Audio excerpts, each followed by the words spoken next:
Good morning, everybody. It is me, David Brown, with this week's Design and Dialogue. And this week I want to talk about something that a lot of my clients have been asking me about, and that is Interim Solutions, we call it here at DBI, or more commonly known as contract labor.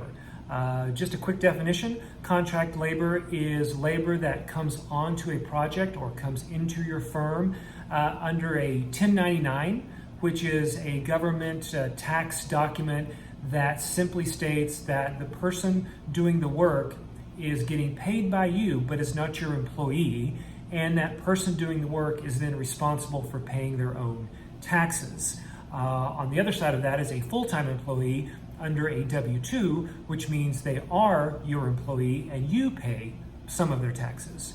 So I want to talk a little bit about the hows of these contract interim solution players, and in the next video next week I want to talk about some of the benefits, but let's just go into the whys and the hows of this type of talent today. I think the first thing to think about as you're thinking about bringing on this kind of talent is, can the need be done by a contractor? And what I mean by that, is there a shortened time limit? Is there a specific amount of time that you need a skill set to do a thing? 3 months, 6 months, whatever it may be. So that's the first thing I think about if you were thinking about bringing on a contract person. The second thing I would think about is there a unique skill? Does this person have a unique skill my firm doesn't have, but really doesn't quite need right now? Surprisingly, I put in a lot of COO level candidates in my interim solutions practice because firms find the need to, over a quarter or over a 6-month period, have someone operationally put things together and put them in place, but the firm is not big enough to handle the overhead of a full-time, full-bore COO. So is there a unique skill set that you need for a certain amount of time that could be brought on in an interim way that could benefit the firm? And the third way to think about it is, would it increase your profit margin? I mean, basically, that's the whole game here, right? Would bringing someone on without all the added extra effort, risk, and expense of a full-time employee, would hiring someone in a contract world, in a contract setting, increase the profit of a project or increase the profit overall of a quarter or the year, whatever?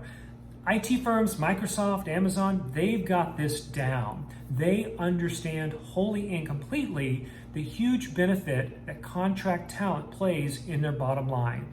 I really truly think it's time that architecture and interior design firms start thinking the same way, especially as these fees get squeezed, especially as there is a pivot moment with COVID. Now is the time. The next thing to really think about when you're bringing on or thinking about contractors or interim solutions talent is how to find them. And there's really two main ways to go about it. One, you've got your own connections. Yeah, Jane used to work for us and now she does some contract work, so we're going to bring her in. Samuel was good on a project that was with another firm, and so we reached out to that firm and got his name. That's good, great, and wonderful.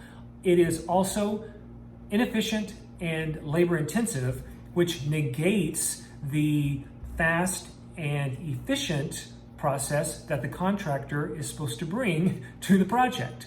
The other solution, and this is the one I probably favor more, is to work with a firm like mine. DBI has a very robust interim solutions program. We are able to put contractors and interim talent into all 50 states, into firms of all sizes. Now, there is a fee that is part of what we do, but the beauty is that fee is known to you. You get charged that fee once a week, and that is it. DBI, our firm employs these contractors. So they are a W-2 employee of my firm. I give them benefits, I give them vacation, they get to participate as a full-fledged, full-time employee of DBI. So what I think that brings, and we'll get to this next week, is a more motivated, dedicated employee in a contract setting. You're not contracting someone without the full vested interest that might be looking for the next bill rate or the next higher salary or pay or whatever. These are my employees that I'm putting into your firm to do the best work. So they're going to be more motivated. They're going to be fully vetted by my firm. And I hope the goal here is they will do better in the role that they are in for your firm. So think about that. Think about the benefits of going to someone that actually employs these people in a W-2 and shares them out with you for a fee. The last thing to think about is, do you want to hire these people? Yes, these are my employees, but I'm not an architecture firm. I'm not a design firm. If these people in the interim solution start to get on very well with your firm or with your staff, or the culture meshes with who this person is, there is a full-fledged opportunity to hire them full-time into your firm.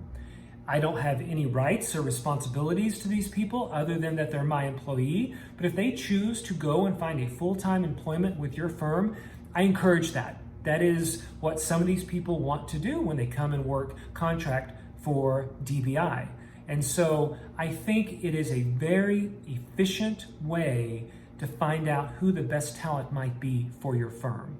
Bring them on a project basis, have them work with a team, see how they work with the group, what level and what quality is their work, and if you like it, let's start talking about transitioning them to a full-time employee in your firm. And so that's the highlights, I think, of the benefits that bringing on interim talent, interim solutions talent can provide. There are a myriad of other things that we could go into.